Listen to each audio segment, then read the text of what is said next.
işlem yapılan ürünü ele Bakın geçirelim. biz şu anda burada şöyle konuşalım. Biz buraya geldik. Biz burada raflarda herhangi şeker görmedik. Biz buradan depoya yöneldiğimiz zaman deponun içerisinde siz de biliyorsunuz gördüğünüz paleti ya şekerler olduğu gibi depoda duruyordu.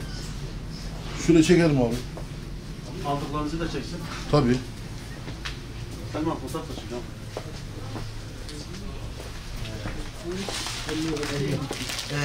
52 tane. 5'er kilodan değil mi? Toplam 52 tane. Toplam Tamam. 52 mi oluyor? 5'erden ha. Şimdi bundan kaç tane var? Bakın bu 25 kilo oluyor değil mi? Ha. 52 tane 5'er kilo. Yani her bir paketimiz 25 kilo değil mi? Toplam 20-25 tane. 25, Yani toplam 52 tane. Toplam 52. Tamam. Şimdi bunlar zaten depodaydı. Zaten rafta yoktu. Bunlar şu an depodaki ürünlerdir. Biz bunları geldik tespit ettik. Bunları tutana da tutacağız. Arkadaşlar depoda ürün tutmayalım.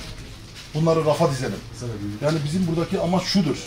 Vatandaşla devleti yan yana niye getiriyorsunuz ki? Biz de tam tersine. İnsanlar mağdur oluyor. İnsanlar şu an yalnız.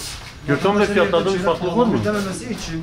Yani Daha çok vatandaşa fiyat ne kadar? Bunların fiyatları ne kadar? 42 lira şu an. Şu anda 42 mi? Evet. 5 gün. Ay, ulaş. Şimdi Ulaş Bey, Ailelere vermeye bunların çalışıyor. şu anda rafta olması gerekiyor. Haklısınız. Ve bununla alakalı gerekli tutanakları tutacağız. Kasanın Doğrudur, 52 biz tane. bununla alakalı gerekli tutanakları tutacağız. 52 tane 5'er Doğru, kilo değil 52 mi? adettir. Şimdi bizim belediye yetkilerimizle, kendi birim amirlerimizle burada gerekli işlemleri yapacağız, bilginiz olsun.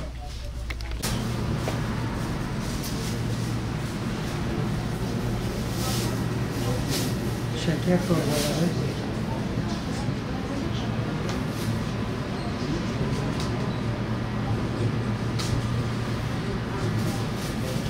Tarafımızdan çok ilgilen.